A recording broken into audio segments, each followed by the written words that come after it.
everyone and welcome back to my booktube channel, Lisa in Bookland, and this is going to be a very quick overview of how I did in my goals for 2023 and why I'm not setting reading goals for 2024. So I did have reading goals for 2023. It was my first time ever setting reading goals, and that's probably evident by how I did on them. And I will link that video down below. But to be honest, as you know, the second half of the year was just an utter disaster for my reading, when other things just completely took over. And I think I knew maybe 3 or 4 months into the year anyways that I wasn't going to meet the ones that I had set, just because of things that came up, especially with work. I did have 2 trips to London, which didn't help with the number of books that I acquired or reading books off my TBR. But yeah, it was mostly that period at the end of the year that I was just too mentally exhausted really to do much. And even like, although it wasn't evident from my reading yet, even earlier in the year, from like June onwards, I was just crazy busy at work. And although I managed to keep up to some extent booktube and my reading, I didn't actually keep up with tracking my reading. Apart from my like monthly wrap-ups, it feels disingenuous to hold up this book in the thumbnail, because usually I was very good about writing down all the details of the books I was reading and reviews and things, and I fell off that during the summer. I just wasn't prioritising it, and then it makes it kind of difficult to go back and figure out what I've read, or like where authors were, what countries I was reading from, do you know how many pages, what year of publication, all those things I would normally do. Although I may do a year in review this year. I'll see how much time I have over the Christmas, because to be honest, I don't really want to spend a lot of Christmas retrospectively sitting down and trying to get all those details. So I think it is going to be more likely that I will just start off on the right foot next year, and hopefully we'll have that kind of review next year. But yeah, sure, who knows, I might be wrong and you might see it anyways. But yes, in terms of my goals then, so I won't bother going into them all in detail, because to be honest, like this isn't like work that you have to discuss them all, and I actually didn't meet most of them or even come near a lot of them. So I had goals about how many books I'd read, how many books I'd unhaul, how many books are going to be from my shelves. I had some booktube goals about how many videos I wanted to make and things. Finishing 2 major books I was reading, and yeah, I just didn't make most of them. So just a very quick zoom down through them. I'm not going to bother discussing them in an awful lot of detail, because I just have, like I said, I just haven't been very good about keeping track of things in the second half of this year. So my first main goal, the first goal for everybody I suppose, is the overall number of books. I had set this at 100, and although I actually thought when I sat down to make this video that I wouldn't have met this goal, I actually did, and I've met at the end of November. I've read 104 books, so yeah, it's nice that I actually get that one. It is a decrease from last year, where I usually read like between 130 and 140, I'd say, since the start of COVID, but that's fine. It was just, as I said, impacted by the end of the year that I did have. Unhaul at least 30 books. I actually don't know how many books I unhauled. I did unhaul a few, but I doubt it was more than like 15. I haven't been good at writing them down. So Victorian literature, this is actually quite sad. Like I think it to be fair, this is the same way with a lot of people. I've noticed, you know, if they're busy, like classics are always the first thing they're going to go whenever you do get overwhelmed with something else, be it family or work or whatever. And that definitely was the case for me. I've read so few classics towards the end of the year, but the ones I did read, some really good ones. I have a big TBR. I was probably over ambitious at the start of the year, and I definitely didn't meet my Victorian classics reading or any other type of classics reading this year. I barely participated in Victober, so yeah, hopefully that'll come back up again when I get more of a hold over my life. Read at least 60 books from my shelves that I've owned before the end of 2022.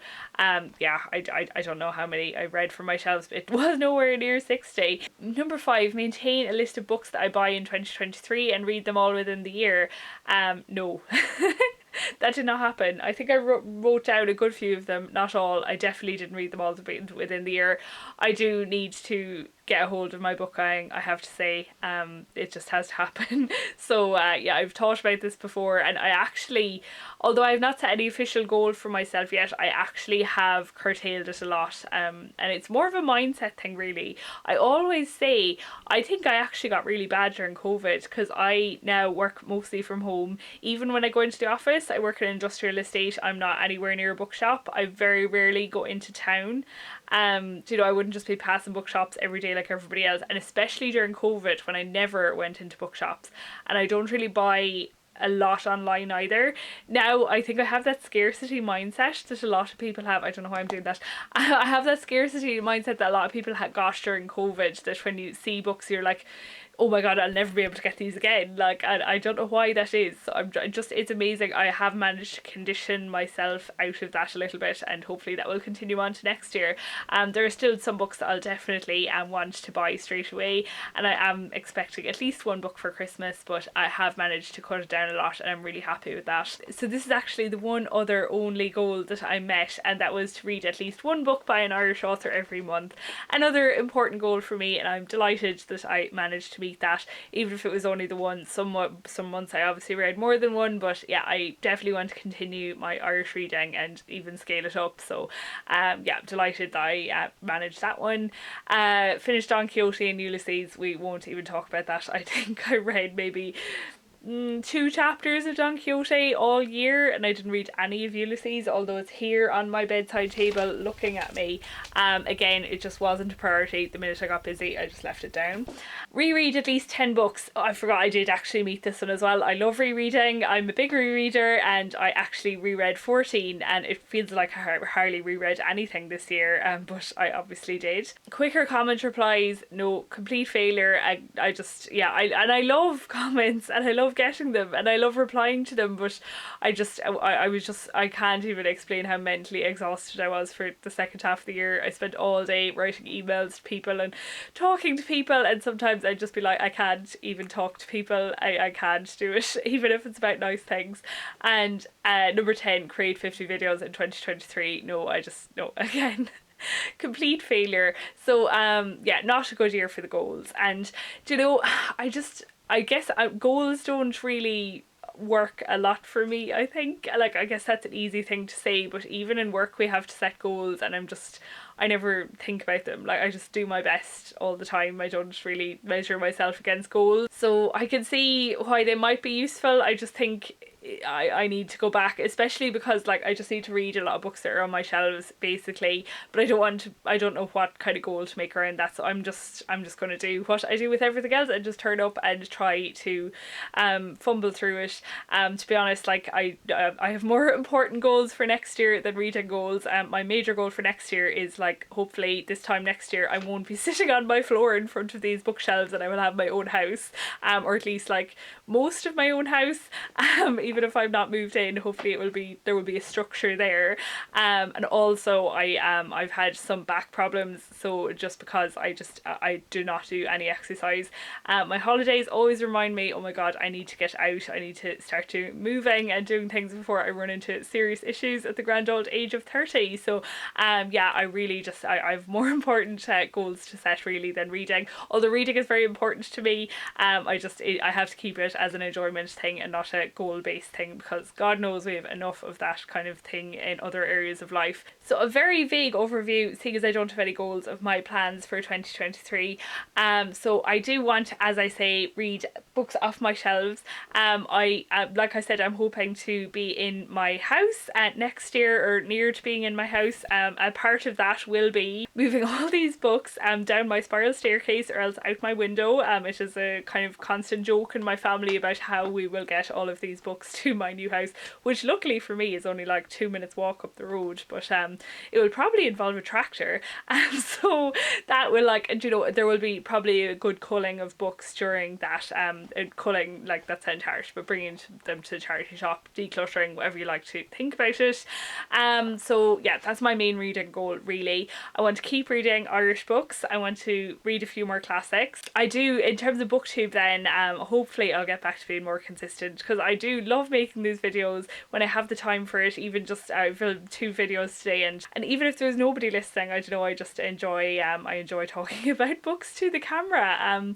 So yeah, like it's better than talking to the cat, I suppose. Yeah, and I want to like really, again, like the last 6 months I've just really fallen off watching booktube. Do you know when you aren't like making booktube videos, does anybody else feel this? When you aren't making booktube videos, you feel bad watching them, and when you're not watching them, you feel bad making them because you're like, oh, I'm not part of the community. So I do want to get more involved in the community, hopefully, get back to more healthy things with everything. And yes, the only other thing I wanted to say is, as I said, I know I've said it millions of times, I will hopefully be building a house, so I would like to maybe make a small little series about that. Not about building the whole house. If you want that, you should definitely go and check out Book Time with Elvis's vlogs, but maybe just about making the library. You know, I can't say I'm an expert in interior design or anything, but I think it'll be fun, just like picking furniture and deciding how it wants to be laid out. And yeah, the first video, I'll wait until I'm kind of near to starting, but I might bring you up to the site and you can see where the library is going to be, and it might just be fun to have that little record start to finish. So yes, hopefully when I have my own house and I don't just have one little Velux window, you will get more natural light, even if it's dark at the moment. So yes, thanks very much for watching and listening all year, and the videos that I did put up. It's so nice that you're always here when I come back, and yeah, I really appreciate you, and I just wish you all a nice end of the year. And I know I'll be doing plenty of reading, having a few hot whiskies, and I hope you have all the same. So yes, very best of health and happiness for 2024. So yeah, thanks for listening, thanks for watching, and I'll see you next Thursday for my next video.